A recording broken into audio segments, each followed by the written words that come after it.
All right, welcome to this video. In this video, you are going to learn about options. You are going to learn basically about the unknown.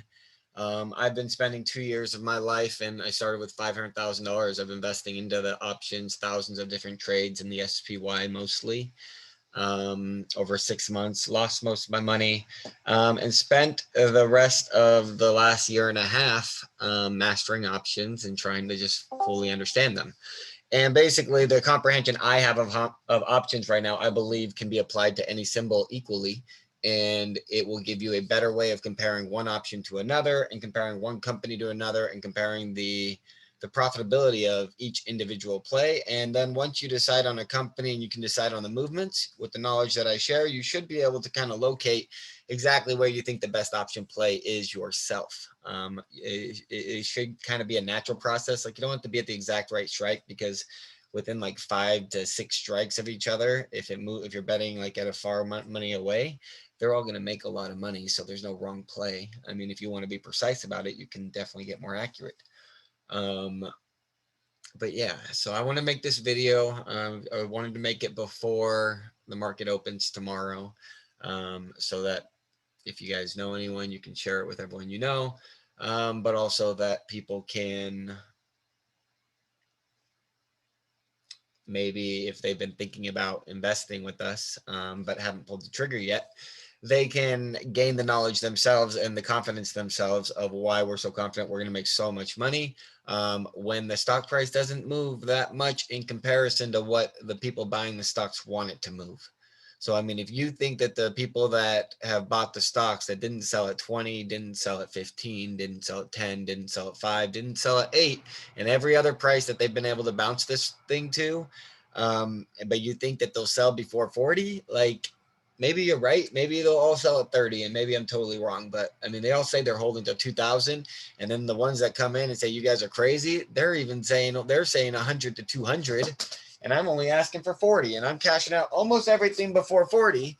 I'll leave a little bit just because I know that we're gonna build this money, and then we're gonna come back and gun the stocks, and so the little bit that I leave in there is gonna turn into like unbelievable in the money value that no one thought was possible, is what I'm feeling.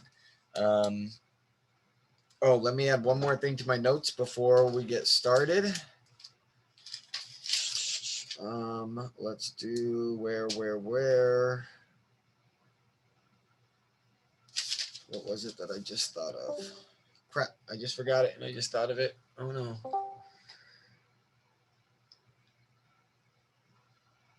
It was something about intrinsic value.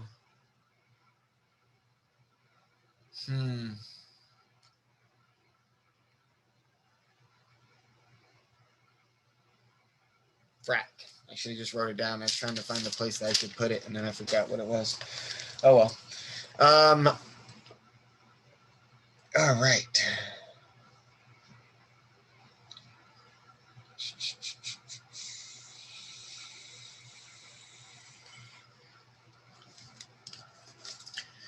So let's go ahead and get this video started. So before I go in and I try to prove to you guys that if you understand the principles of options that I understand, then you can look at any option, compare it to the value of other options. You can think about where you think the stock price is going to move and have a rough idea of what you think you're going to make. And you'll be able to understand the difference between expensive options and cheap options and what makes those prices exist. And then ultimately, what I believe is that when you understand options the way that I understand options, you no longer need to think about Greeks at all. And I honestly, like, there was a point where I was learning the Greeks and it was making sense. And then, like, I just dropped all that research and I just went on to my own thing. And I'm so glad that I did that, because like when I listen to people that talk about Greeks and when I ask them questions about like how to value an option or if the stock does this, which one's going to profit the most, like their answers are very, very skeptical. I'm skeptical of their answers. Like they just don't sound like they know anything what they're talking about. So basically with the options, you're gonna have a better understanding than like the people that like call themselves quants. You guys are gonna understand options better than the people that call themselves quants right now, and they get hired by the big hedge funds. All right. So before I go on, like that all sounds very impressive, and sometimes I may sound super like confident and cocky and arrogant. Um, let's just be totally honest right now. I am totally an idiot most of the time. There's just a couple things that I feel like I've mastered that I'm better than anyone in the universe at. And I believe that those things happen to be the most valuable things that anyone could have mastered in a lifetime. And so, yes, I do have a lot of confidence, but yes, I'm also aware that I'm totally human and I'm totally fucked up and I'm totally stupid a lot of the time. And like, so for an example, I just found out yesterday, and I swear to God, like you could, like, I roasted somebody so hard for not knowing this. And then I found out I was wrong like instantly after, and I felt so embarrassed. But basically, I could have sworn, like I would have bet so much money against anyone that AMC movie theaters also owned AMC movie channel, and that they also had the streaming providers of like 5 million subscribers on their movie streaming or movie channel streaming thing. And so obviously I'm wrong about that. And like, I don't know why no one's corrected me. I feel like I've said that multiple times on this live stream. I don't feel like no one's corrected me. So I don't know what's up with that. Anyways, it doesn't matter. It doesn't change the numbers. It doesn't change any of the beliefs. Like, we're going to go deep into the numbers. Like, we'll go deep in the numbers than anyone's ever gone into the numbers. So don't worry about that. But let's see here. So if I've attacked you, if I've embarrassed you or anything, or you felt like I was overreacting, I apologize. Sometimes I do. Like I said, I'm not perfect. So like a couple people out there like Dwan, I'm sorry if I offended you yesterday. I love you. Thank you for coming back. What else? Intrinsic value. All right. So first thing we're going to go over, which a lot of you guys have already seen, is the intrinsic value. And this is important to understand before we even go anywhere else with options. So if you buy an option, like basically most people buy options intending to carry to expiration, where there's a few people that swing trade options, okay? And we're more on the style of swing trade options, except for this GME AMC event so huge that I'm not really interested in swing trading it. But I will teach you guys how to swing trade the AMC and GME and anything else.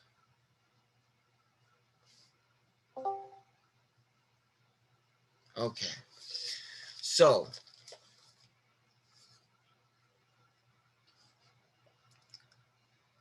basically what we're going to see here is to the left right here these are strike prices. So when I looked at this data, the SPY, which represents the S&P 500, this is where you can buy stocks or options, and the current price was $323. Right now it's like at $400. So this was a few months ago.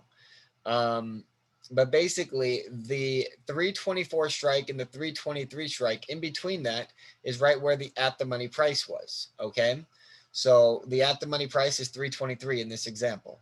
So the 324, the extrinsic value, the ask price of the first strike that is out of the money is $2.70. So basically you can figure that the extrinsic value of this option, which had a week to expiration, so 1 week to expiration, was $270 a contract. Okay. Well, every strike after that, the further the percent it is out of the money, the less of a percent it is of the original out of the money value. So it goes from 270 to a smaller percent of 219 to a smaller percent of 174, because one option contract is 100 stocks. So whenever you see an ask or a bid price, you just know that it's times 100 for the real price that you actually spend. And so if you want to sell your contract after you buy it, we never sell options. So we're never selling, shorting the market. So we'll buy at the ask price. And then after we make our money, we'll come in and we'll sell at the bid price. Okay. So you sell at the bid price after you've made a profit, but in order to get in, you got to pay the ask price. So if you just bought in at the 327, it cost you $136. If you immediately regretted it, you could cash out for $133. but there's also a 50-cent per contract trade cost. And so ultimately you'd lose $4 in doing that. If you just bought in and sold out, you'd lose $4 of a net $136. So your $136 would have changed to $132. And now if the stock market goes down, you lose money. If time passes, if a week goes by and 327 did not make it in the money, you lose all of it. So let me explain that. So I made a little example right here. What happens if I buy this and I'm going to hold it to expiration, and by expiration, the market goes up 1%? What happens if it goes up 2%? And what happens if it goes up 5%? Well, at 1%, the stock goes to 326.23. So if I subtract the 324 strike from the 326.23, because I only like to mess with out of the money options, like we'll discuss in the money options later, but not right now. So 326.23 minus the 324 strike leaves us $2.23. Times that by 100 is $223. So now we made $223, but our cost was $270. So we had a net loss of $47. The next one, we had a net loss of $96. The next one. So basically, if we think the S&P/Y is only going to move 1% up, then there is not one strike out of the money that we are going to consider buying. If you want to buy an in the money strike, you can, but there's no difference between that and just leveraging a bunch of stock. Like if you have a portfolio margin account, you just buy a bunch of stock at the highest margin and you're in the same position as buying a deep in the money call. So they're like buying a deep in the money call doesn't make sense to me when there's so much stock available on the market. I mean, maybe the hedges do it to hedge their losses and stuff without moving the stock price. Like something like that can make sense, but I've heard that is illegal. So like, I guess we'll find out soon. So if the SPY went up 2%, the $276 or the $270 grew to $276, which was a net ROI of 102%, while the $219 grew to $227, which was a net ROI of 104%. And then everything else lost money after that, but understand that one contract can never lose more than the actual cost. And so I just don't know how to like make this like equal to or less than this. But basically on this one, it says you lose $1,300. You actually lost $2 if you had one contract. So now we go to the 5%. And if we went 5%, our $270 grew to $1,245 for 461%. The next strike grew more than that. The next strike grew more than that. And you can see it's a linear progression of how much each strike grows after the next one. And the best strike was actually $336 for $8 a contract, which turned into $307 a piece, which is better than $11 contract turning into $404. And so basically, if I decided instead of doing one contract at $270, I did 34 contracts at $8. That's investing $270 as well. And now my $270 actually grows into $10,361 instead of $12,445, instead of $1,245. And it was the exact same amount of money invested in the exact same stock and the exact same expiration date, just a different strike. Just by choosing the right strike and investing the same amount of money, I can make 38 times my money instead of 4 times my money. Like you guys got to understand that before you even understand anything else, you got to understand intrinsic value. Intrinsic value is very, very simple. And so we're going to go over a different way to understand intrinsic value. This is how to understand intrinsic value at expiration. But what if we can understand how to gun a stock and short squeeze a stock that has basically infinitely zero extrinsic value, where no matter where you look at the option prices, whether it's 1 day or 2 years, it's all worth basically nothing, and it's the cheapest it could possibly be. And so if you buy these and then you hit in the money, you just make fortunes and fortunes and fortunes of wealth. And because you can buy so close to the money, if we buy so close to the money and then gun the stock, the price is going to go up, and then our options are going to make way, way more than what we actually put into the stock. So when we cash out the options and take the extrinsic value from the hedge funds, we're taking way more than we put into the stock to actually make it go up, to make us make those profits. That's the beauty of a short squeeze. That's what Jim Cramer talks about in his article. Jim Cramer in his article was not talking about buying deep out of the money calls, letting them get in the money, cashing them out, and then gunning the stock to make like an infinite squeeze happen.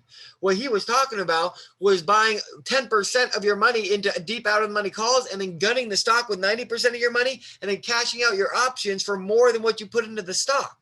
But because we have the retail doing the gunning of the stock for us, all we have to do right now is buy the AMC stock. And so I'll get more into that later, but that's all we're doing right now. After that happens, we can have other conversations about other stuff we're going to do. But right now, AMC 2023 is 88% of my account portfolio, and it's going to remain that way. All right, so let's go on to the next part. Okay, so I've seen a lot of people in my chat reference optionsprofitcalculator.com.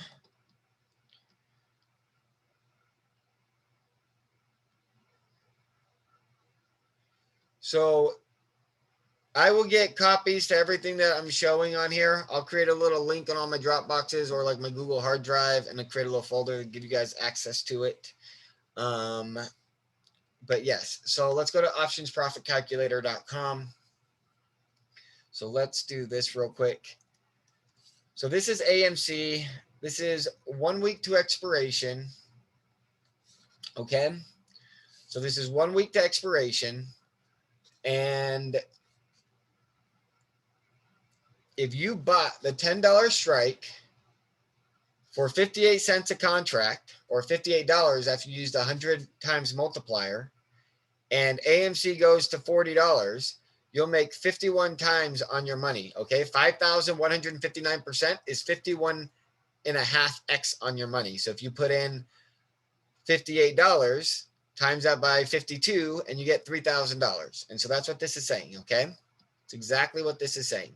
So the total is $3,058. It costs us 58. So our net profit is $2,992. And the extrinsic value, if we bought at $950, what's the intrinsic value, right? The intrinsic value is $30.50 because the strike was $950. So 40 minus $950 is $30.50. It's adding 0 extrinsic value to your options. And that's actually how it happens when you get into the money. So let me show you something. Instead of buying at the $10 strike and letting it go to 40 and collecting mad 51x of my money with intrinsic value, what if instead we go out here and we find the cheapest available option? So we see that the cheapest option available is $3 and $4 a piece. So I'm going to do $27 strike. And then I'm going to calculate this price. Instead of making 51 times on my money when AMC gets to $40, I now make 369 times on my money. Does everyone see this? And that's all. It's 0 intrinsic value. That's 100% extrinsic value.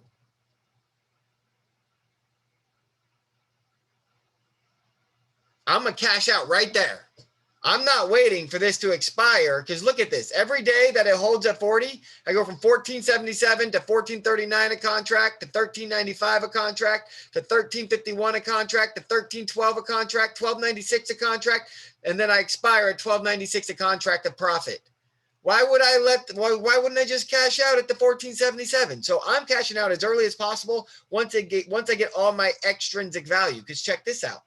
Check this out. So I make 369 times on my money from 10 to 40, but how much do I make from 40 to 80?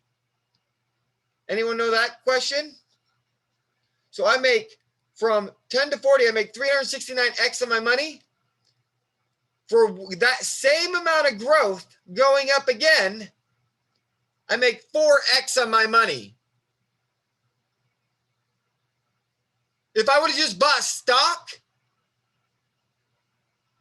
instead of just making 4x, like I would have made 1x on my money, right? So like we're barely beating stock. Like I made 369x of my money right here. And now this growth, I'm only making 4x on my money. Ooh, that's a hard pitch for me, bro. Like I'd rather just buy the stock and like support the cause and generate the catalyst, right? Send the stock to the moon. Like we're only talking about pennies now. If I've already made a fortune, why am I worried about the pennies? Why am I worried about the pennies? Now check this out, guys. So this is what's called the implied volatility. Their implied volatility machine is broken and it does not accurately calculate how to price an option. So for example, when I bought my GME option, which expired in a week, which cost $26 a contract, AMC is much, much cheaper. So that was 100% out of the money, right? So let's go $19 strike is $7 a contract, where mine was $26 a contract when I made 150x on my money, or 170x on my money. So this is $7 a contract, which is 3.5 times cheaper, okay? So if I calculate this one at, once it hits in the money, which is right here, this is saying, so let's, hold on, let's make this graph easier to look at. So let's go to in the money, which is going to be right around $20. So our strike at in the money is about right here. So we make 46x on our money in the same situation that I made 150x on GME, even though the AMC options are cheaper. No, no, no, no. What I'm about to show you math later about the intrinsic value will prove to you the cheaper the option, the more the profit it makes, even when the price goes up. Even if the total contract value is less, the ROI per contract is much, much more. So we know that this calculator is wrong, because this is saying 46x on my money when I know that I already made 150x on my money in GME, when GME was 3 times as expensive in the same situation. So I know this is wrong. So how can we kind of try to find the right answer? Well, if I change the implied volatility, they have a max on their website, and I'm not sure what the max is. I just know that this will hit the max. But basically, there's a max on their website of the most that they think it can hit or whatever. And when I hit that max, if we look at this, basically they got the max limit at whatever the strike is the most that one contract can be worth, is whatever the strike value is. And they're saying the extrinsic value can never be higher than the strike content. If that's true, if that is true, then I will probably get reduced to 30 to 50x on my 2023s, while people in June will make like 100 to 200x, while people that are buying in 1 week to expire will make like 1,000x, right? Well, I'm not really worried about that. Like, I got a whole plan, and as long as you guys follow me and you follow our plan, like the AMC thing is just the beginning. It's just the first play. We got a whole plan. So we'll go over the plan here in a minute.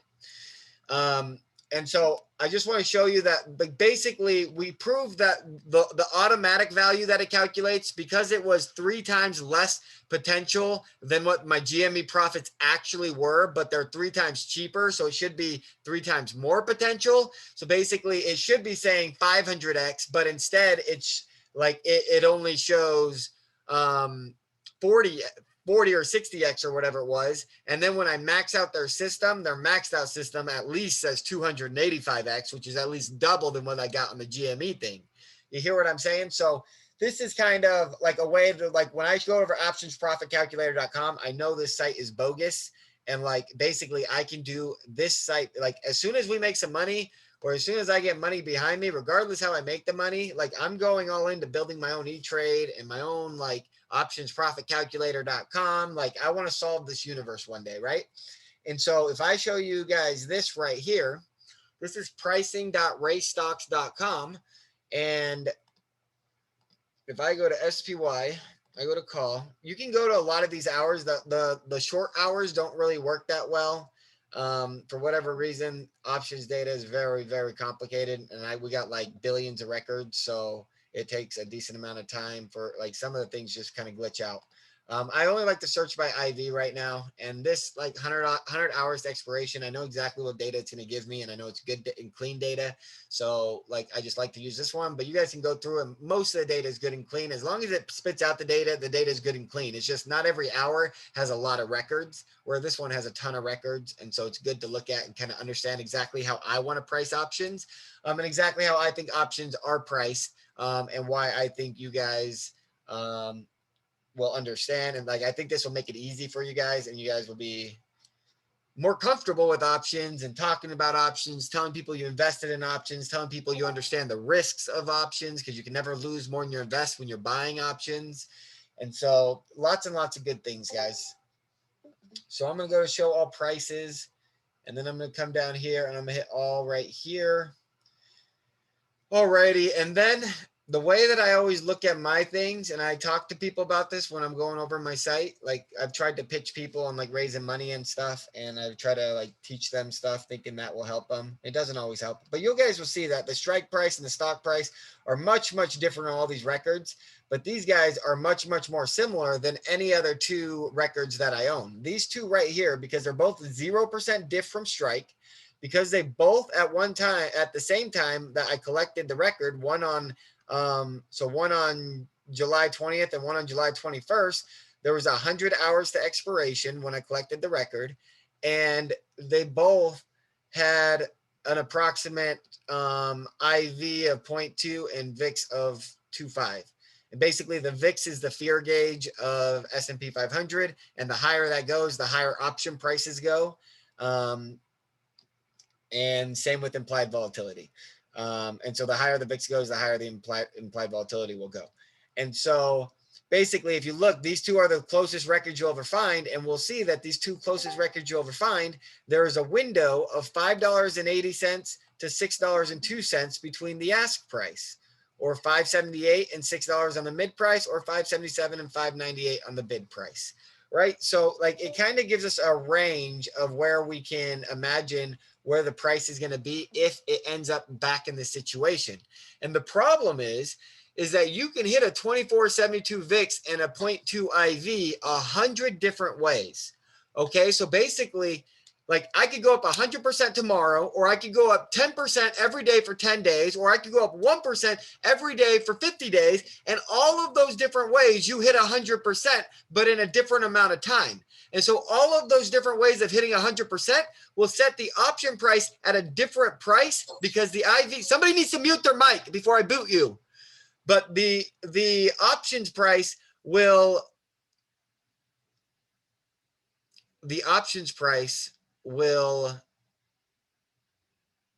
always be consistent in that linear thought. So basically you can look back at the historical of the S&P Y and say, if it moves in the next 1 month 10%, then all right, I'm booting you. Nope, I'm booting you.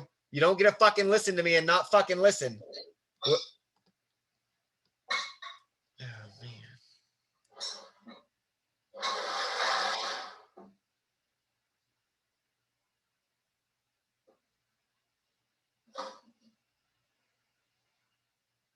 God, that pisses me off. Like, what the fuck? Are you guys here to listen or not? Get the fuck out of my stream. Get the fuck off my Discord, you pussy ass little bitches, if you aren't here to listen. Get the fuck out of here. Get on my YouTube for that shit. God damn it. You guys are so dumb. Fucking don't appreciate nothing I do for you. I'm fucking sick of that shit. I'm going to literally start kicking all you guys out of my Discord. You keep showing disrespect like that. All right.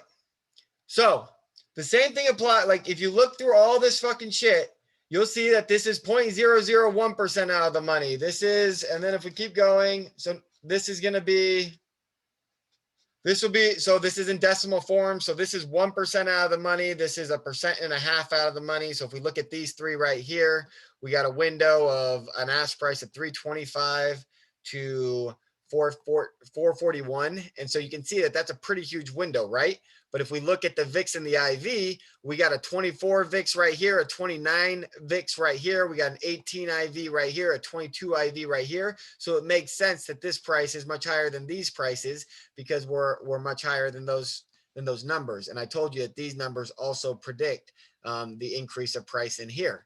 And so basically what you can do by taking this logic right here, you can use the mathematical formula, the historical performance of the stock, and you'll be able to see exactly what, like, rather than this bogus crap in optionsprofitcalculator.com, where if I just reset this thing, right? So let's go to GME, then let's come back to AMC. If I go to select option and I go to the same one that so basically 100% out of the money. Let's just call it $19. And then I go back to their auto calc Remember their auto calc says once I get in the money, I get a 40x on my money, right? I invested $7 and now each contract's worth $282. Well, remember the GME one in the same situation where they're 3 times as expensive only or made 150x on its money. So when this options profit calculator tells you that you're going to make 40x on your money, it's totally full of crap. It's going to be anywhere from 300 to 1,000x on your money, but don't even worry about that because check this out. Remember how I told you? So let's take a look at we got the $7 strike right here. Let's take a look at the 2023 $19 strike. So we'll just say $20 strike, and we're at $3.50. So if we take a calculator, we got $350 divided by the $7 per contract. We're 50 times larger than the amount, right? So let's check something else out. GME's already had a nice pop. Now, like, let's assume GME's only had that like 100% pop in their option value, because that's where basically the pricing is right now. Basically, it's where it was when I made my 100%. When I got to 100% in the money with my $100 strikes, the option prices are exactly the same pricing right now. Even though they're up another $100, the way that they're slowly raising the price, the only way to not get beat by this is to bet on the 2023 expiration options. But check this out. So if I just look at the 192.50 on today, it's $1,700 per contract. If I go to 2023 and I look at the money of 195, it's $11,800 per contract. It's 10 times more money. So like whatever that number goes to, whatever my $7 contract goes to, my super cheap contract on AMC that expires on 2023 is going to be worth 10 to 100 times more than that because I got that much more theta on it. Depending on whether you got 1 day to expiration or a week to expiration, drastically changes the amount more theta I have than you. Does that make sense? And so when your thing has 1 day to expiration, the amount of theta I'm going to have compared to you is going to be infinite on my 2023. And so when your number grows and my number grows, I'm going to have infinite more growth than you. Think about that for a second, guys. Like, so that's why the 2023 is like a rock, like it's money in the bank. Now I'm going to talk to you guys about GME AMC option pricing. I'm going to talk to you about a different way to understand intrinsic value without holding to expiration. Where does the opportunities lie? I'm going to talk to you about the AMC current potential. I'm going to talk to you about the companies, their market caps, the number of stocks, their profits, their revenues, all that good stuff. Alrighty.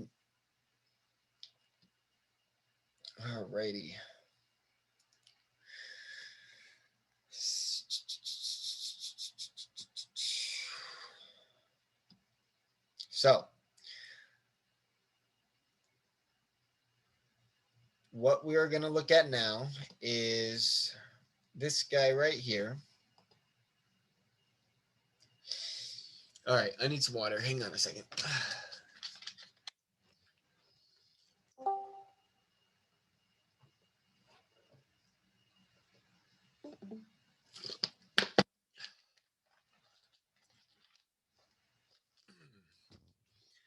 All right. So I have 3 examples right here of 3 companies, and the only way that I like to look at a company right now, the only thing that I'm interested in right now is PE ratios, retail investment, and I believe that whatever's got the retail investment that is anywhere between 1,000 to 5,000 earnings versus profits, which is like Tesla and a bunch of other tech companies. I believe they are all going to crash. And I believe that where retail supports are all going to skyrocket, plus one other company is going to skyrocket. In this example, that example is going to be Nokia. But as I go over this research, you will see my hesitancy with Nokia. And I've already found a dozen other companies like Nokia's option pricing that also have a low market cap, a low EP.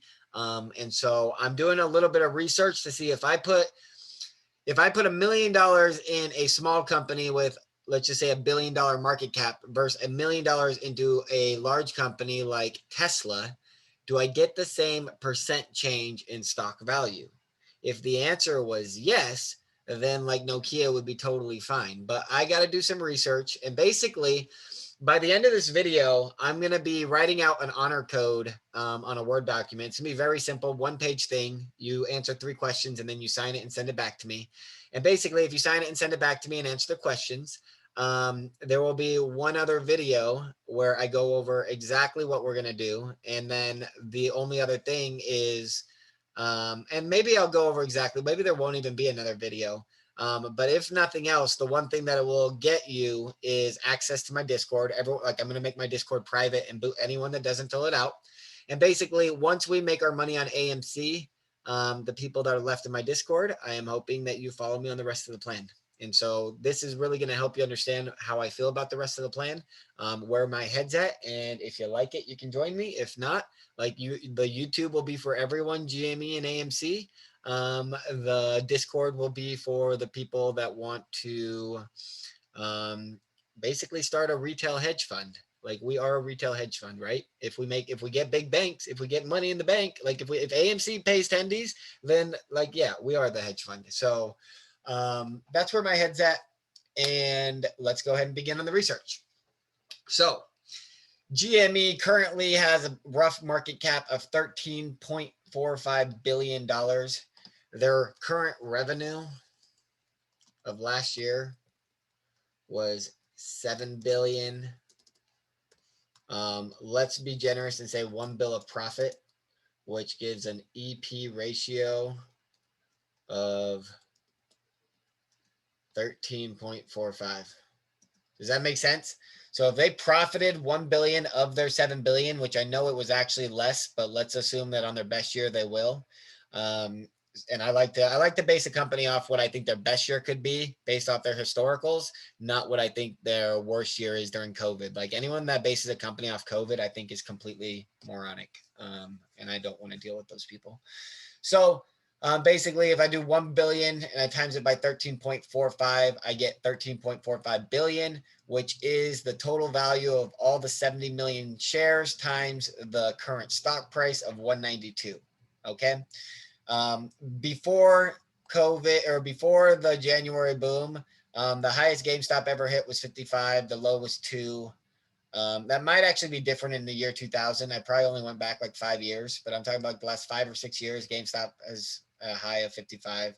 But the current stock's 192. So the EP ratio is 13.45. Remember, guys, so I want to show you guys this. Like, you guys got to understand what the EP ratio is. So if I do Tesla profits last year, all right, guys, in full revenue revenue to 31.5 billion, up from 24.6 billion in 2019. And then they profited, fell to 5.4% from 9.2%. Basically, what I saw for the 32 billion in the full year that they had, they profited $700 million, which is about 5%. Oh, no, 10%. It is 10%. So they're profiting about 10% of their money. Okay. No, that's not 10%. It's 5. It's not even 5%. It's 2.5%. It's 3%. It's 2.5 to 3%. Interesting. So it's 2.5, 3 to 3%, but they've had their last 2 quarters during COVID have been crazy high. I'm sure they're getting big banks from the government. Like, I seriously got no doubts that like half of their revenue comes from tax credits. All right, guys. So we know that 31.5 billion, and we know it's 700 million of profit. And if we go to highest PE ratio stocks, we're going to get market beat. Let's see what number 14 is. I'm curious. What is number 14? Number 14, out of all 26,000 stocks on the market, I believe it is. We got 1, 2, 3, 4, 5, 6, 7, 8, 9, 10, 11, 12. Tesla is number 12 at, see, it says 1,328, which doesn't make sense because the current price is 661. The market cap is 635 billion. And the profits are, let's just say 635 million, right? Or 700 million. So if it's 700 million is the profits, hold on. Maybe that's irrelevant. So it's all about the number of stocks, right? That makes sense. So I got to times this by the number of stocks. And unfortunately, I don't know how many stocks are in Tesla, but I actually don't even care. We don't need to know that. All we need to know is that the PE ratio is 1328. And that right now the market cap is at 635 billion, which is 1,000 times higher. See, that's my thing. Like I saw that last year was 700 million in profit. And so if it's 700 million in profit, if you times that by 1,000, you get 700 billion. So the market cap is at 635 billion. So the way I read this is this should say closer to like 900. And so maybe this just hasn't updated from when this used to be 900 billion. And they just haven't updated this number, but it's like basically the PE ratio should be about 900 right now on Tesla. And I don't think it's fair for like for 100 years, every company has had a precedent of selling anywhere from 3 to 5 times their value. If you're like a super tech company, like you get away with like 7 to 10 times your value. Maybe if you're Elon Musk, you get away with 20 to 50 times your value, right? But even if you're 50 times your value, and right now you're 1,000 times your value, then guess what? That means you got to come down 950 times your current value. So you're coming down 95% of your current stock. So if we say that the current stock of Tesla is roughly 666, and I times that by 0.05, Tesla's value is going to drop to $33.3. That's its true price. And that's assuming Tesla's worth 20 times its earnings, which would be the greatest valuation of a company ever sold at if they were able to sell their company at that price. Like nobody sells their company for more than 20 times their earnings. They might sell stock for more than that, but then like it crashes, right? Every 10 years, every 20 years, it crashes. So that don't count. No one's ever counted that, and they call it a risk and they call it a gamble. All right, guys. So let's keep going. So right now, we just looked at Tesla's PE ratio, and it's roughly 1,000, while GameStop's 13.45. So when people like me, Kevin, are telling you that Tesla's got everywhere to go, but GameStop's at its top dollar and is obviously going to crash, like just look at how mentally retarded they look. I'm not making this up. Like they're talking about their thing that's overvalued by 100 times more than our thing and telling us that we're crazy. It's unbelievable. Like the guy's a spook. He works for the CIA. Don't freaking trust me, Kevin. He works for the CIA. It's not his money. He's gambling, and that's why he keeps buying and buying and buying, even when all these like fake bull, like their bull traps keep happening, because he wants everyone else buying, because he knows that if he can convince the world that there's not going to be a market crash, that there might not be. But unfortunately, inflation's going to run that whole plan of his. All right, so let's keep going. So the call open interest in GME, there's 312,000 contracts. So this is super important to understand, guys. There are 312,000 contracts. And right now, if you look at option contracts with 1 week to expire, they are 20 times more expensive than option contracts than AMC to expire. And the AMC ones are like 10 times more expensive than the Nokia options 1 week to expire. So what you got to understand, when there's 312,000 contracts here and there's 3 million contracts in Nokia, there's actually a lot more money in GME option contracts than there are in Nokia or AMC, because there's actually 20 times more value. So there's only 3 times more contracts in AMC than GME, but the value is on average 20 times more per strike. So basically, if you times the 300,000 contracts by 20, you'll get 6 million is like a dollar comparison compared to the 1 million of AMC. So it's like 6 times the money in GME open interest. But here's the thing. The 300,000 contracts, like open interest, when you're talking about a squeeze potential of a company, open interest is not about the number of shorted shares, synthetic shares, in relation to the number of total stocks. It is just about the number of total shares and the amount per of option contract. And so what I'm about to show you guys here in a second is that the cheaper the option price, the more that it profits. And if the cheaper the option price and the more that it profits, then what that means is if two open interest has the same number of contracts, whichever open interest has the cheaper contracts overall can do more damage to the hedge fund dollar for dollar invested or contract per contract invested. Does that make sense? Because the ROI is going to crush. And so where the ROI in the expensive options is going to be way, way less. And I'll go over that here in a second. So basically the idea that you got to understand with open interest when looking at them equally, the higher the contracts are, the less profit they make. The medium the contracts cost, the medium profits they make, and the smaller the contracts cost, the more profits they make.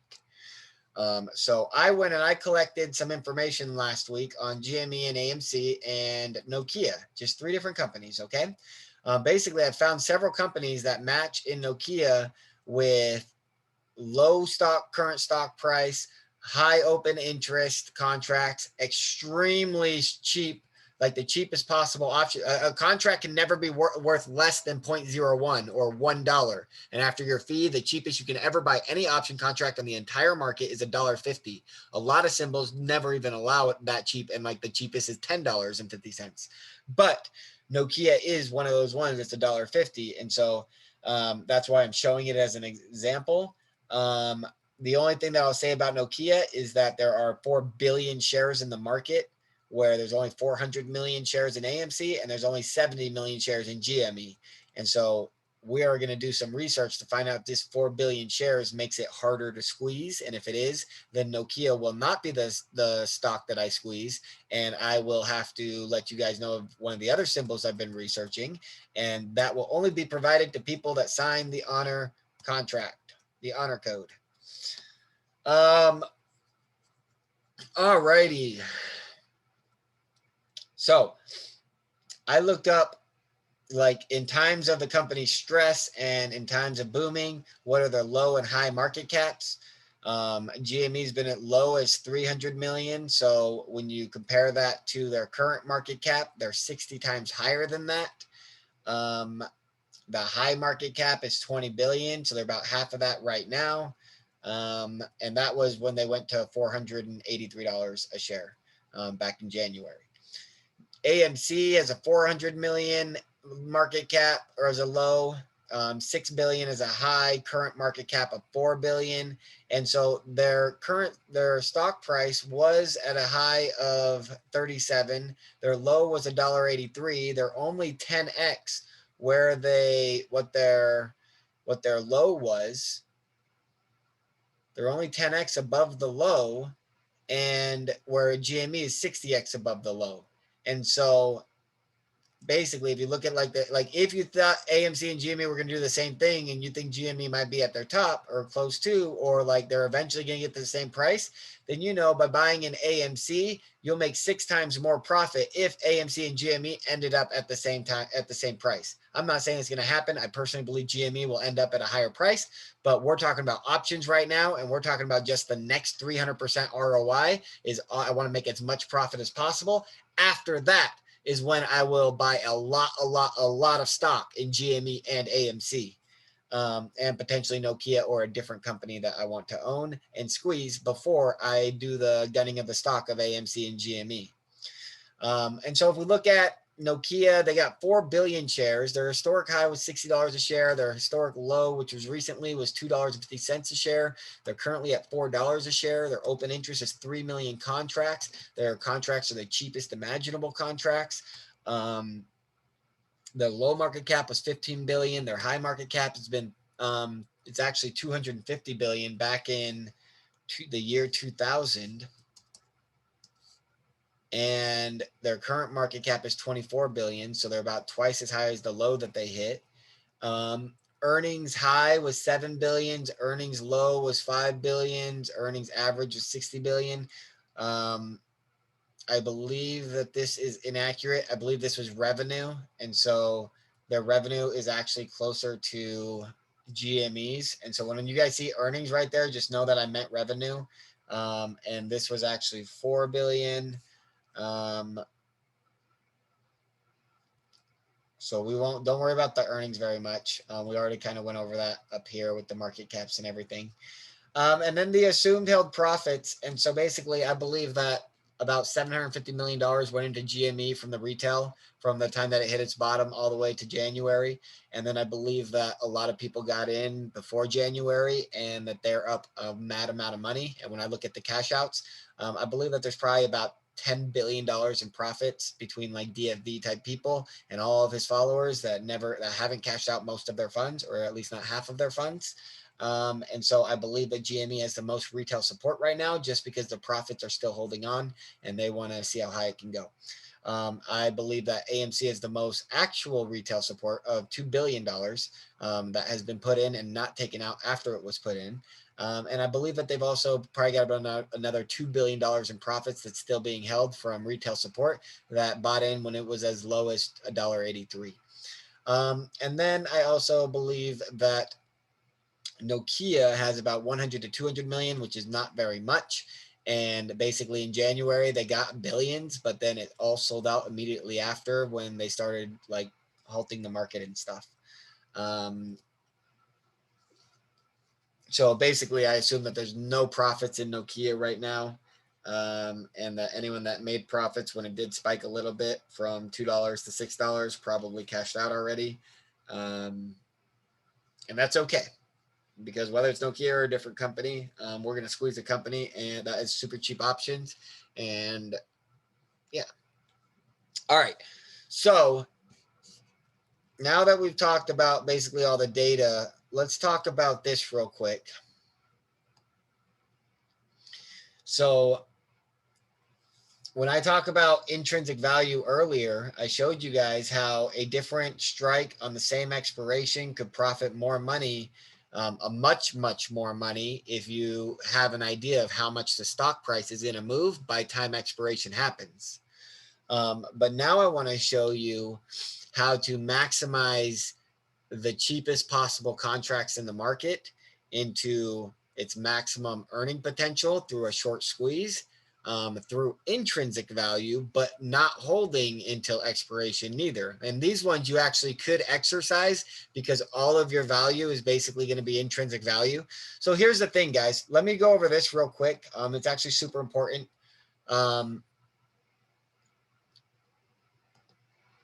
Basically, oh man, please don't let me just forget it again. It was the same thing that I forgot earlier. It was about the intrinsic value. Oh, I think I already went over it, actually.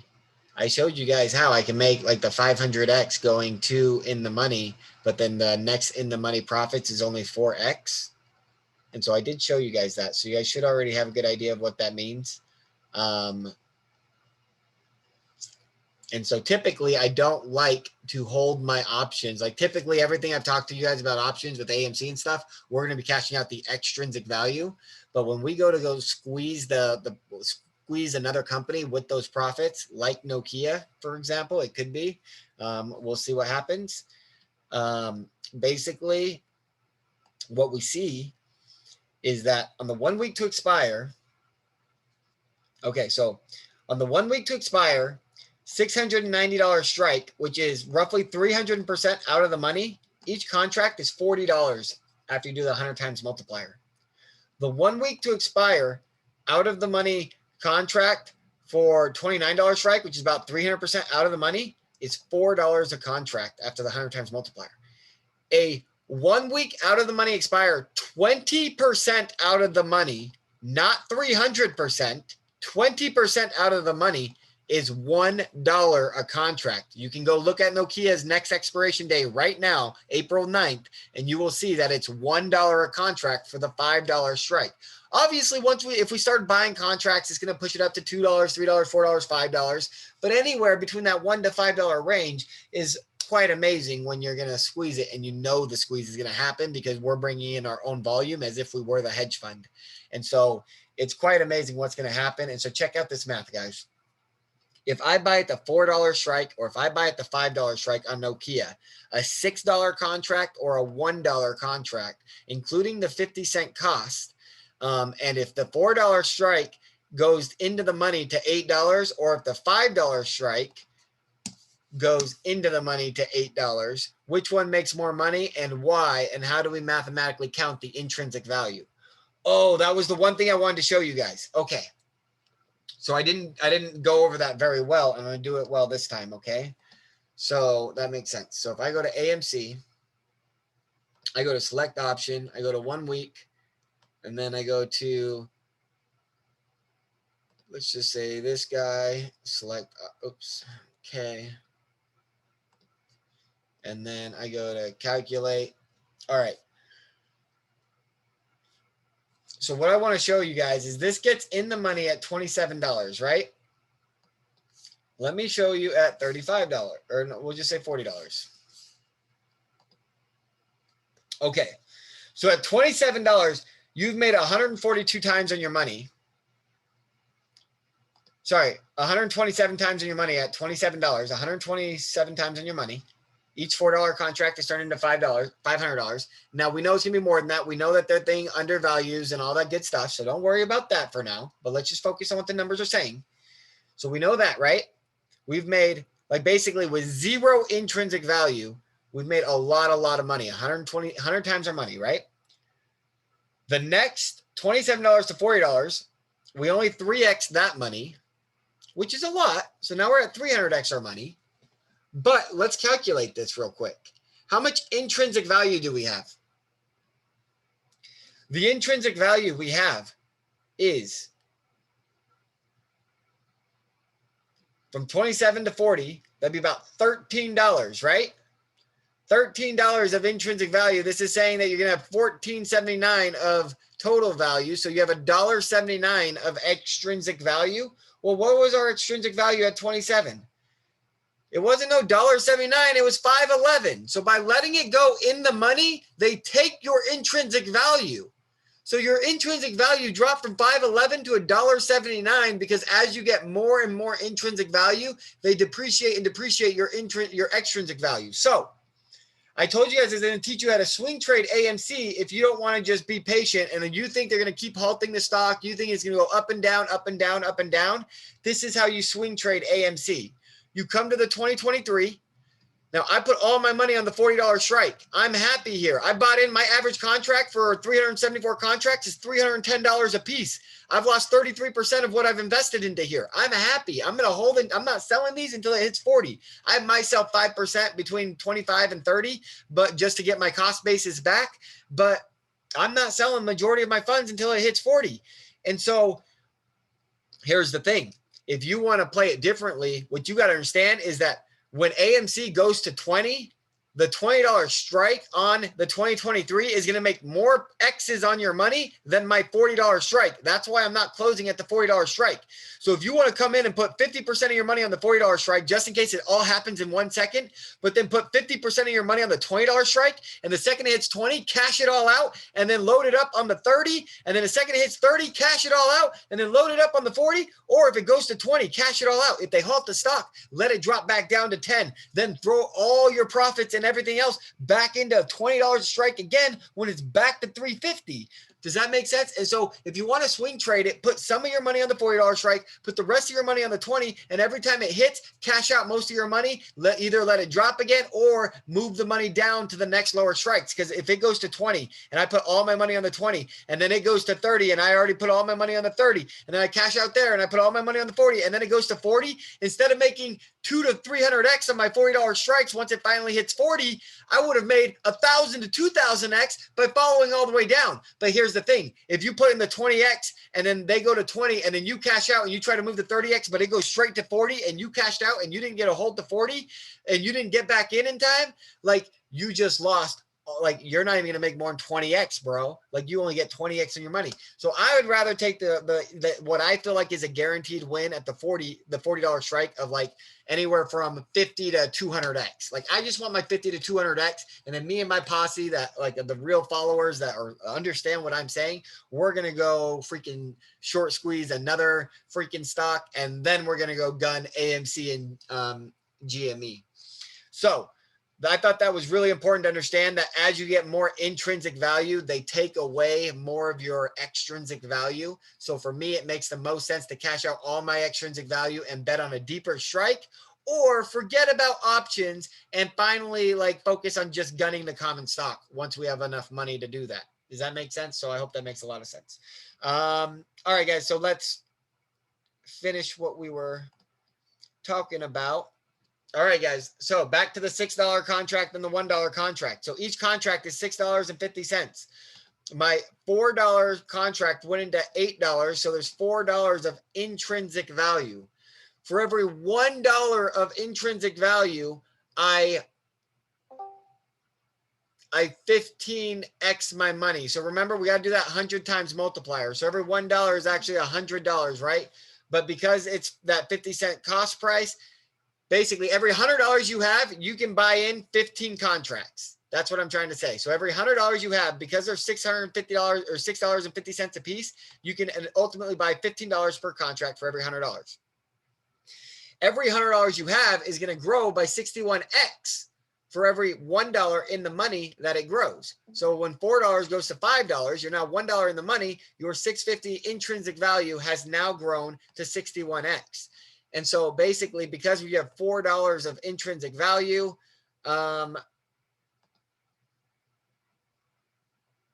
this, I believe, should say 4.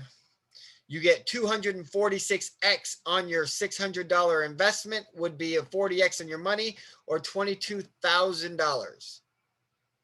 Because you're $4 in the money, and every dollar in the money, you get 61x on your money. 246. If we assume $600 invested, you turn $600 into $22,000. Okay. And that's just intrinsic value. So this is the opposite play of what we're doing in the AMC. The AMC, we're squeezing for extrinsic value. This one, we're buying at the money because we're squeezing for intrinsic value. If I can find something that's only 20% out of the money and then push it 100% up, so my $1 contract now is at $3 in the money, and we go from $5 strike to $8 stock value. Now each contract is $1.50 instead of $6.50, and now for every $100 I can buy 66 contracts, and because there's 3 of the $3 in the money, that should be 3.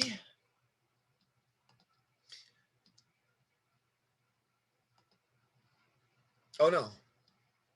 Then, so that's what I'm missing, right, guys? So I times it by, so every X for in the money is 15, times that by 3. So let's do this, times 3.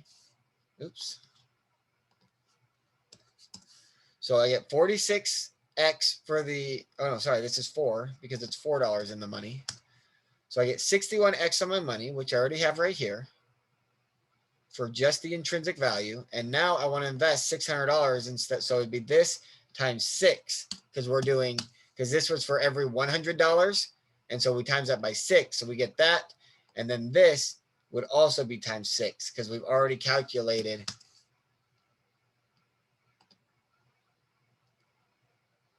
Oh, no, here's the thing. We got to do this 66X times 3. Then we do the 200 times 6 because we're doing $600 instead of $100. And basically, by buying $1.50 contracts and going to $8 from $4, which is a net $3 in the money, our intrinsic value becomes $360,000 from $600. Let me make sure I'm 100% right on this because I believe I am. So we have $1.50 a contract. I want to know how much can $100 buy. So I do 100 divided by $1.50. And I should get that 66 number. Okay, so for every $100, I get 66x on my money. So every $1 of intrinsic value, I get 66x on my money. We're saying we get $3 of intrinsic value, so we get 200x on our money. And then we're saying instead of $100, we're doing $600, and we're times that 200 by 6, and we get 1,200. And then we do 1,200 times our $600 invested, and we get oh, hold on. That's where I went wrong. Oh, there we go. So it should be the $1,200 times, hold on, what is it?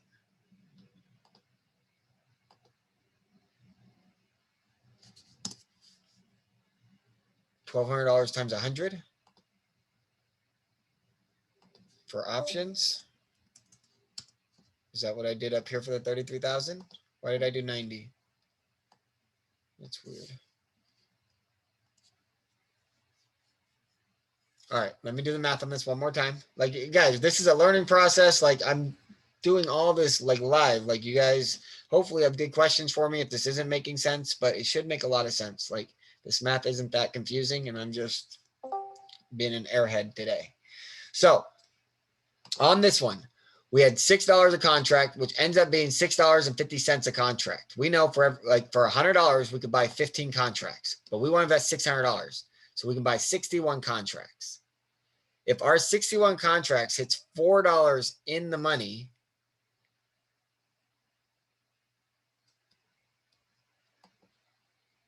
then it'd be 61 times $4 would be that.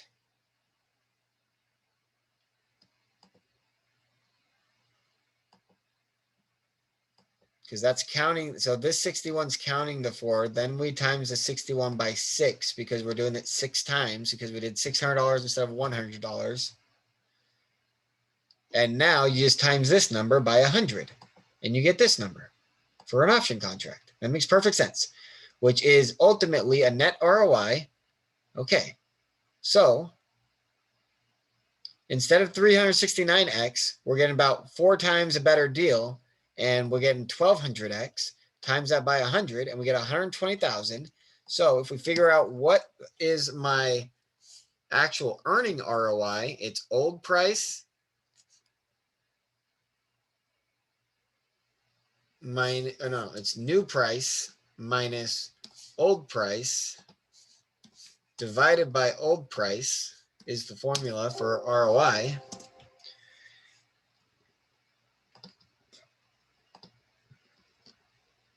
And we get 199x on our money by pushing Nokia to 100%. So $8, right? So if I get 199x on my money, 199x, right? Well, check this out, guys. So let's assume that the AMC squeeze happens and I only make $9 million and you guys all make somewhere between that, right? Whether you're investing 10,000 instead of 100,000 or 200,000 instead of 100,000, like you'll either make twice as much or 10 times less, right? But you'll make 900,000, 9 million, freaking 18 million, whatever.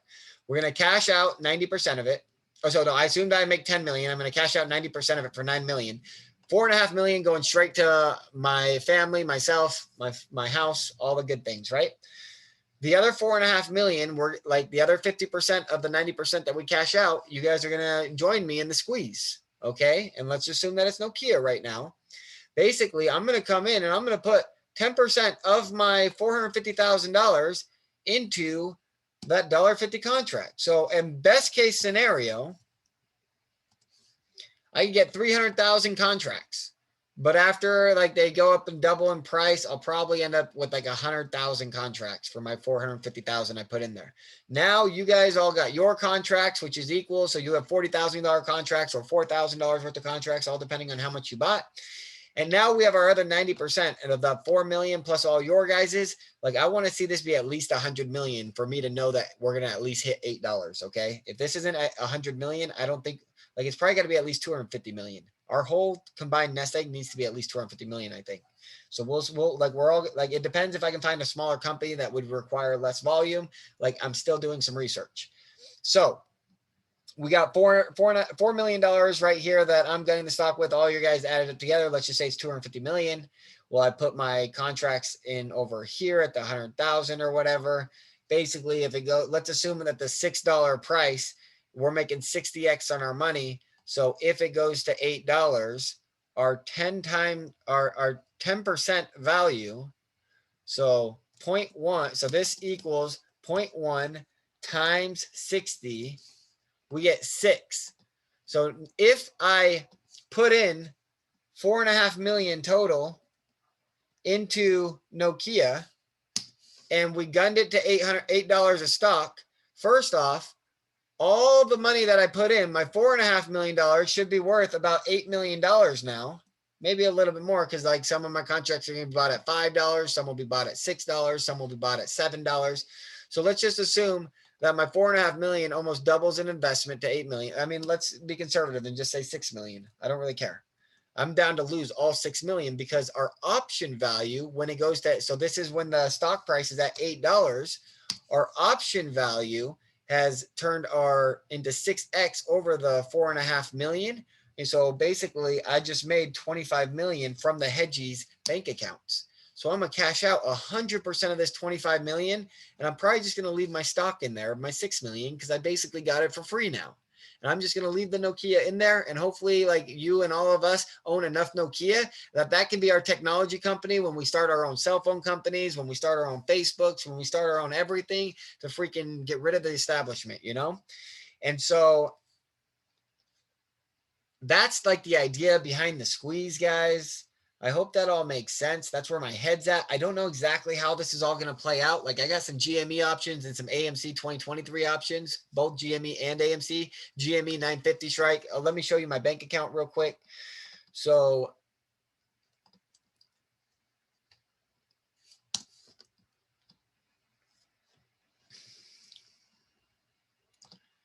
like, if this thing didn't demystify options for you, I just don't think, like, I think you need to keep watching it and keep watching it and keep watching it, because, or ask smart, intelligent questions of something that I made like glossed over or didn't explain very well. But otherwise, like, it's going to be on you guys to do your own research, and it's going to hurt to like think this hard. Like, it hurts your brain to elevate it to new levels, and it's going to feel hard. I promise you, it will feel hard. So I have $100,000 almost dead even right now. And if we go to my account balance and we go to market, positions, basically I got 76,296 in 374 contracts of AMC January 2023 $40 strikes. I got $5,000 in April 16th, $800 strikes, 50 contracts. And I got 4 contracts, GME 2023, $950 strikes at $16,000 a contract. If GME hits $800 before April, I expect this $5,000 to be worth $300,000. And I'm going to put all that into my AMC 2023. And then maybe half of it into my GME 2023. But basically, if GME 2023 hits 950 strike, these are going to be like, if I wait till 800, I'm not going to be able to roll this over into the 950. So maybe if like at 400, these are worth a lot, maybe I'll roll them all over into 950. The 950 hasn't grown much, because basically when this hits, when GME hits 500, this is going to have 100x, but this is only going to have 40x. So basically I'll be able to roll this over into here and buy twice as many contracts as I could right now if I just rolled them over right now. And so I wanted to have some contracts on the same time that Roaring Kitty did. And so I bought a little 50 contracts right here. But otherwise I got $16,000 on the 2023 for GME. So most of my money's on 2023 for both AMC and GME. And if GME hits before the next 2 weeks, I'm gonna cash out these 50 contracts, roll them over to 374. But even if GME hits 950, I'm not selling these 4 GME contracts. I'm gonna hold these 2023 contracts until after we squeeze the other stock and then come back and gun the GME. When GME hits anywhere from 100,000 to $1 million a share, I will consider cashing these GMEs out for their intrinsic value. And so I'm going to hold on to these bad boys for sure. I think the only other thing that I can show you like intrinsically is how bad options make profits. if they get expensive. And so, for example, GameStop is super pricey. So 1 week at the money expiration is $18.75 per contract. So the current stock price is $192 and it's $18.75 is the ask price. And it's $192 a stock. Okay. So we saw in this one at the $6 one that's at the money. So it's $6.50. It makes 60x on its money when Nokia does 100% on its stock price, right? Well, in order for the stock price to make our 1875 at the money GME 1 week to expire gain 60x on its money, let's see what that would require. This times 60. So that equals, so it'd be new price minus old price divided by old price. And this is a percent. So in order for the at the money GME to pay the same X's as the at the money Nokia, where one's 1875 ask price and the other is 6 pennies ask price, the GameStop has to go to $11.25 a share, where Nokia only has to go from $4 to $8. So basically, Nokia needs 100% to get me 60x, while GameStop needs 486% to get me 60x. Does that make sense, guys? That's the best. Like, if you guys watch this video 100 times, I promise you, I just went over everything you need to know about options. This video is the video. Like, as long as you like know people that have an attention span that can watch this and like actually want the knowledge, I promise you this will get through to them. This is the video you got to share to people. This is what will get people to buy the January 2023 AMC. Oh, I got one more thing to talk about. We're going to talk about short interest. Okay, guys? So I've already shown you how the cheaper the contract makes more money. Well, now look, Nokia has 3 million open contracts. Check this out, guys. So if we come here and we go to AMC and I go to options, and then January 2023 is on the list. I come down to the bottom and then I scroll over. There's a thing called on the call side. I only care about call open interest or put open interest, whether you're trying to squeeze it going down or squeeze it going up. You can only squeeze one side at a time. So only count one side at a time. But basically, if we look at this, guys, we'll see that there's where I have 374 contracts, there's 6,000 open contracts right now, plus 250 bought on Friday. So this will update to probably about 6.2 on Monday. There's 9.3 thousand open on the $30 strike. 800,000 of this was from one of my investors in my chat. And if you count all these contracts up, each one of these contracts represent 100 synthetic shares. Okay. So that's how people count short interest percent. Each one of these open interest contracts on all the expiration days of one symbol is how you add up the open interest on one stock symbol. Okay. So check out Nokia's 2023, guys. Check out Nokia's 2023. I already told you the cheaper the contract, the greater the squeeze. Well, I found a couple companies like this, and check this out. 234,000 contracts, 209,000 contracts, 126,000 contracts. Now we know these are all super cheap, $100 a piece, $50 a piece, $1 a piece over here, or $20 a piece over here. Like, we know that these are all super, super cheap. And so it's not a lot of money that's on here. But what we know is that the cheaper contracts actually make more money than the expensive contracts. And so by squeezing this, you're actually hurting the hedge funds more than you're hurting them with other things. And so I found a couple like Nokia that the only thing I don't like about Nokia is the 4 billion shares, and like 4.2 billion are on the float. And so basically, like, nobody owns Nokia right now. Like, they're like all the share, like 80% of the shares are available for purchase right now. And so I don't know if that makes it harder to squeeze, and if we actually need $2 billion to squeeze. If we get $5 billion from AMC and as all together, like, we'll go squeeze Nokia no matter what. And we're going to go buy Nokia, and we're going to make 6x whatever we put into it that we're going to cash out and then go gun AMC and GME with. Does that all make sense, guys? Like, I really hope this is clicking for you guys. I really hope so. The last thing that I'm going to go over, guys, the very, very last thing that I want to go over is if we look at so I showed you guys the 1 week to expires comparisons. Now, if we look at the 2023 to expire option pricing, a GME at the money contract costs $11,000. GME $950 contract costs $4,000. An AMC 2023 at the money costs $465. An AMC $40 strike, so 300% out of the money, costs $195. And then Nokia, a $4 strike at the money costs $102, while a $17 strike, 300% out of the money, costs $26. And basically that $26 contract, like basically when GME hits 950, when AMC hits 40, and when Nokia hits 17, I expect the option prices to all be relatively the same price. I expect AMC to probably be half the option pricing of GME, and I expect Nokia to probably be half of what AMC is, meaning our ROI factor on squeezing a Nokia-like company or is way better than AMC or GME, but AMC is way better than GME. But ultimately, the real retail diamond hands is in GME. So after we're done squeezing, we definitely go gun the GME and AMC, because these are the only two places where the retard apes are diamond handing. The ones that can't think about options and all this other stuff, this is the only place that they're actually putting their money in diamond handing that I can find, that I trust. And is also the place where the government is fighting against. And so when inflation hits and eats everything else, I believe that if you bet against society, if you bet against the Fed, if you bet against them halting the stocks, that you will be blessed and you will be rewarded.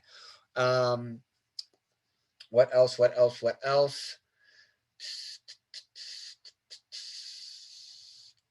Man, I hope you guys liked the video. I feel like this was probably the best video yet. This was that real DD. Yeah, that's really all the DD I got, unless you guys got questions. I'll go over any questions you guys have now.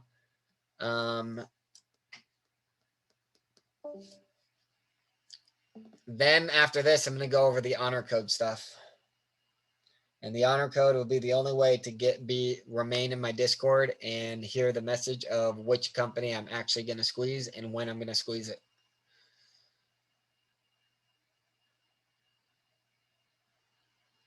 Thank you, Zazu. I hope you guys are pumped for tomorrow and next week.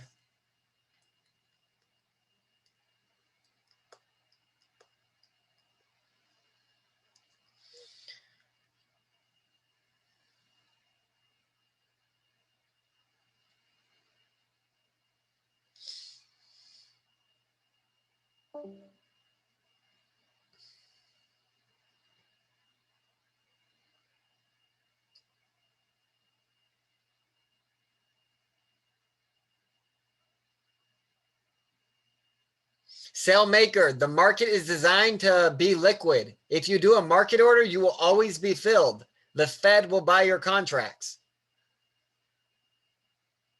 You can fill any order in the entire market if you're willing to pay the right price or sell at the right price.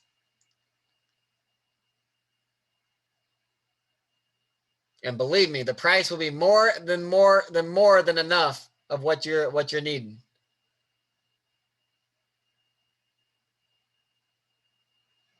Yeah, after I save this video and put it onto YouTube, I'll send it to that mod that could definitely get me the platform that I need. But remember, guys, when we were reading the Bible a couple Sundays ago, it said we only needed 10,000 people for this part of the journey in order to get to the next phase. And so we're probably already close to 1,000 people that have invested into some of my advice, whether it's the June 2023 or the June expiration or the 2023 expiration, but the $40 strikes and any of the 2023 strikes, if you add up all that, there's probably about 1,000 people that have invested. And so we need the 10X are following, and we should be ready to make our tendies. I believe we'll make our tendies as soon as we do that. But with our boy, Elite Shot coming into the house with his 1 million YouTube subscribers, he said he's going to try to do what he can to get our message out. So we got a lot of exciting things to look forward to. And I feel like we're getting paid this week on GME at least. AMC might be two more weeks from now, but I feel like GME is going to pay something. All right, guys. If there are no questions, then it looks like you guys just love the info and I don't see any questions. Curtis, Kurt S says, learned more today than 3 weeks of my own research. Thank you very much, sir. Kurt S, I've been doing this for 2 years, buddy. You had a long journey ahead of you if you've been doing it for 3 weeks. You had a long, long journey ahead of you, brother. So I'm glad I could help you out, man. I really am. If you guys do you guys agree that with the knowledge that I just shared with you, as long as you're looking at the option market and everything, all the rules that I just showed you to follow are always true in any strategy that you're trying to come up with, you'll know that your strategy is legit. And so, yeah, I hope you guys saw enough to understand that anyone that's talking about the Greeks inside of options are just total clowns. Total clowns. They don't understand options. This is how you understand options. And I hope there's no more when people say, how do I value my options? You guys just refer this video and you guys stop sharing the options profit calculator link, because I've seen you guys share that link a couple times and it's bothered me, but I haven't known how to describe why it bothered me until now. And so that's part of the reason why I wanted to make this video, was so that if we share optionsprofitcalculator.com, it's with a huge note of this thing highly under exaggerates your performance. They're trying to tell you you'll make less money than you will. And it's probably not an evil thing. It's probably just because they're not smart enough to figure out a better way. But yeah, I put in the work. So we will be blessed for that. Whew. All right. We got all the stuff. Now I guess I just got to write my honor code. We'll see what this last comment is, and then I'll start writing the honor code and you guys can see what that's about. And I won't actually make my Discord private until after we get paid from AMC. And so Discord will be fun, open for everyone. We can still have fun in the chat and everything. But as soon as we get paid on AMC, Discord's going private, and only people that filled out the contract or the honor code will be invited into the future private Discord. What is HC, Thurbo?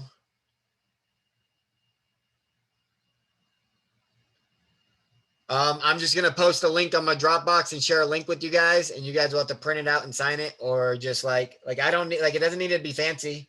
You can screenshot it on your phone and then just do the picture update thing and write it'll be very, very, very simple. You guys will see how simple it is. It's very, very simple. I just want just basically you showing minimal effort that you're actually listening to me and all that good stuff. All right, so I'll go ahead and start writing this out. All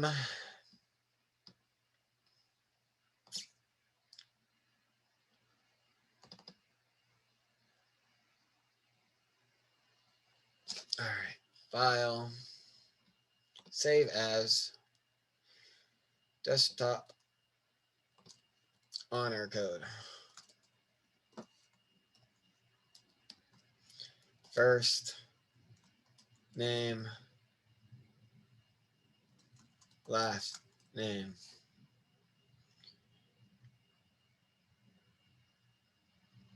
So you guys will obviously put your own first name and last name on this honor code. Then it says, I hereby agree and testify that the information Marcus Ray shares is pure, helpful, and not financial advice. Simply mathematical proofs that I am able to comprehend myself and personally feel is the right, and personally feel qualified to make my own adult investment decisions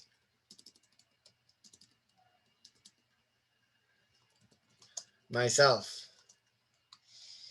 I agree. I will not take Marcus's advice about being an adult or having the permission of my guardian. I also agree to support Marcus's full plans in all squeezes and eventually the gunning of the GME and AMC common stock through some form of market orders and limit orders equaling to a percent of my earned profits cashed out from the AMC plays.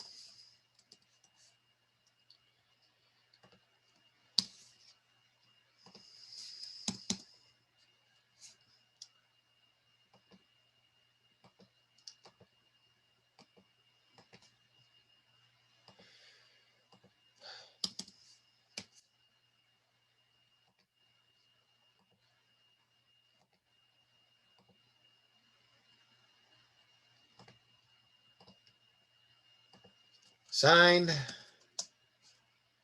a smooth-brained ape watching the Thegodpill.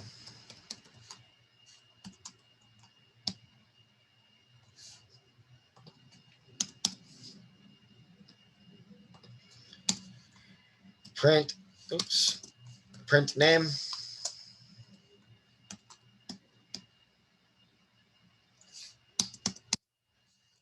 Date.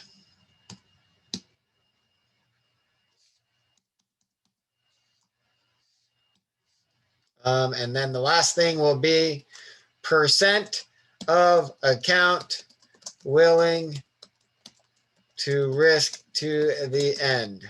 Basically, the percent you will bring to the next squeeze, and then when cash out for another 6 to 100x with the next squeeze, the same percent of those profits you plan to bring to the GME AMC gunning of stocks. Marcus Ray, Thegodpill, pledges 50% of all options profits at each profit moment will be used to compound to the next event. Your percent. Committed. Committed.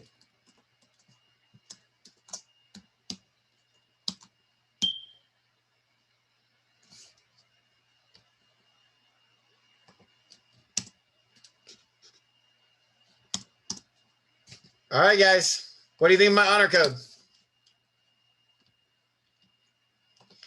Everyone think it's fair enough?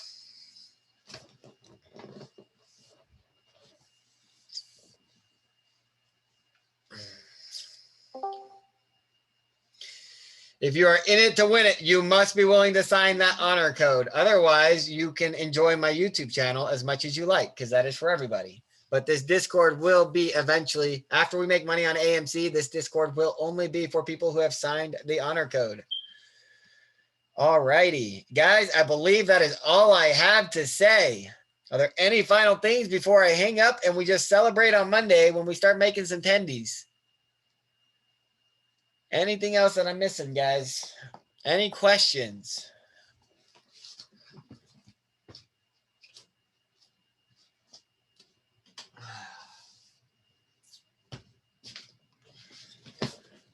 Oh, okay, I'm going to turn off my Zoom. We'll call that a day, and then I'll start downloading that video.